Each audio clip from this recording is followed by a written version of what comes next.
राधे राधे दोस्तों, झुपड़े ज्ञान चैनल में आप सभी का बहुत बहुत स्वागत है। दोस्तों, सनातन धर्म में एकादशी व्रत केवल उपवास का नियम नहीं बल्कि भगवान श्री हरि विष्णु की विशेष कृपा प्राप्त करने का दिव्य अवसर होता है। आज हम आपको सुनाने जा रहे हैं उस एकादशी की पावन कथा जिसे शास्त्रों में संतान सुख प्रदान करने वाली एकादशी कहा गया है। यह वह पवित्र तिथि है जो सूने आंगन में किलकारी भर देती है, निसंतान लोगों को संतान का वर देती है और वंश को आगे बढ़ाने का पुण्य फल प्रदान करती है। पुत्रदा एकादशी वह व्रत जो भगवान विष्णु की कृपा से उत्तम संस्कारी और दीर्घायु संतान का सौभाग्य प्रदान करती है। कहते हैं इस पावन दिन यदि कोई भक्त सच्चे मन, श्रद्धा और नियम से भगवान श्री हरि विष्णु का व्रत करता है तो उसके जीवन में संतान से जुड़ा हर दुख दूर हो जाता है। आज हम जानेंगे इस व्रत की कथा, क्यों इसे पुत्र प्रदान करने वाली एकादशी कहा गया और कैसे भगवान विष्णु की कृपा से एक निसंतान राजा को उत्तम पुत्र की प्राप्ति हुई। तो चलिए श्रद्धा और भक्ति के साथ सुनते हैं संतान सुख प्रदान करने वाली पुत्रदा एकादशी की व्रत कथा। दोस्तों, पौष मास के शुक्ल पक्ष की एकादशी को पुत्रदा एकादशी कहा जाता है। यह एकादशी विशेष रूप से संतान प्राप्ति की दीर्घायु, दस बुद्धि और कल्याण के लिए की जाती है। शास्त्रों में इस एकादशी का बड़ा महत्व बताया गया है। कहा जाता है कि इस दिन विधि पूर्वक भगवान विष्णु की पूजा करने से मनुष्य के सभी कष्ट दूर होते हैं और उसे उत्तम संतान का सुख प्राप्त होता है। प्राचीन काल में भद्रावती नामक एक सुंदर और समृद्ध नगरी थी। इस नगरी पर राजा सुकेतुमान राज्य करते थे। राजा बड़ा ही धर्मात्मा, सत्यवादी और प्रजा का पालन करने वाले थे।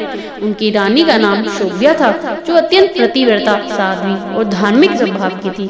राजा और रानी दोनों ही सुखी संपन्न थे, किंतु उनके जीवन में एक बहुत बड़ा दुख था, उनकी कोई संतान नहीं थी। राजा सुकेतुमान को यह चिंता सदा सताती रहती थी कि उनके बाद उस राज्य का उत्तराधिकारी कौन होगा।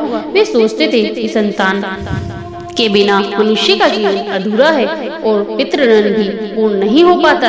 रानी शोभ्या भी इस दुख से व्यतीत रहती थी और प्रतिदिन भगवान से संतान की कामना करती थी।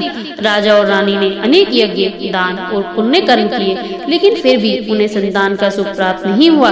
राजा को यह भय सताने लगा कि कहीं उन्होंने पूर्व जन्म में कोई ऐसा पाप तो नहीं किया जिसके कारण यह कष्ट भोगना पड़ रहा है। वे दिन रात इसी चिंता में डूबे रहते थे। एक दिन राजा ने अपने मंत्रियों और ब्राह्मणों को परामर्श किया।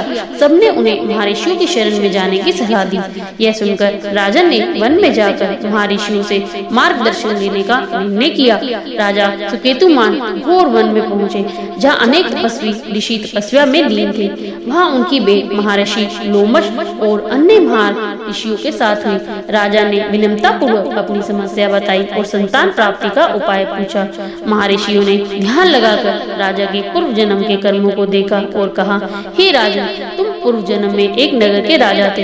एक बार तुमने एक प्यासे यात्री को जल नहीं दिया था, जिसके कारण यह संतानहीनता का दोष तुम्हें प्राप्त हुआ है, किंतु अब भी इसका प्रायश्चित संभव है। राजा ने हाथ जोड़कर कहा, हे मुनिवर, कृपा करके मुझे बताइए जिससे मेरा यह दोष समाप्त हो जाए। तब ऋषियों ने कहा, हे राजन, पौष मास के शुक्ल पक्ष की एकादशी, जिसे पुत्रदा एकादशी कहा जाता है, तुम उसका विधि पूर्वक व्रत करो। इस दिन भगवान श्री हरि विष्णु की पूर्ण श्रद्धा से पूजा करो, रात्रि जागरण करो और द्वादशी को ब्राह्मणों को भोजन कराओ। इससे तुम्हें अवश्य ही उत्तम पुत्र की प्राप्ति होगी।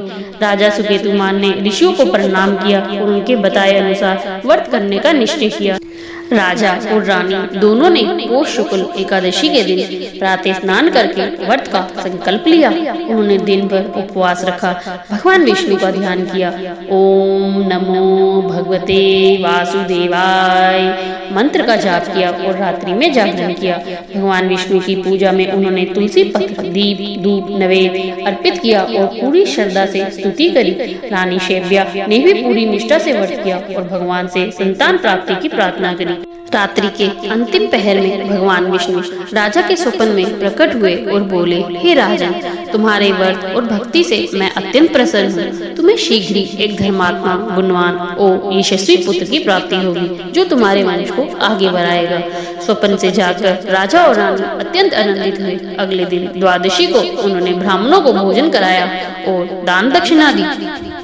कुछ समय बाद रानी शैब्या गर्भवती हुई और उचित समय पर उन्होंने एक तेजस्वी पुत्र को जन्म दिया। पूरे राज्य में आनंद का वातावरण छा गया। राजा सुकेतुमान ने पुत्र का नाम मालध्वज रखा। वह बड़ा होकर एक आदर्श, धर्मनिष्ठ और प्रजापालक राजा बना। इस प्रकार पौष शुक्ल एकादशी व्रत के प्रभाव से राजा का संतानहीनता का दुख दूर हो गया। वह व्रत न केवल संतान की प्राप्ति देता है बल्कि संतान की रक्षा, सुख, समृद्धि और मोक्ष का मार्ग भी प्रदान करता है। जो भक्त श्रद्धा और विश्वास के साथ पौष शुक्ल एकादशी का व्रत करता है उसे जीवन से सभी बाधाएं दूर हो जाती है। भगवान विष्णु की कृपा उसे पुत्र, धन, यश और अत्यंत वैकुंठ की प्राप्ति होती है। इस व्रत कथा सुनने से और पढ़ने मात्र से ही महापुण्य की प्राप्ति होती है। भगवान श्री हरि विष्णु की कृपा आप सब पर सदैव बनी रहे। मिलते हैं अगले वीडियो में, तब तक मुस्कुराते रहिए। राधे राधे।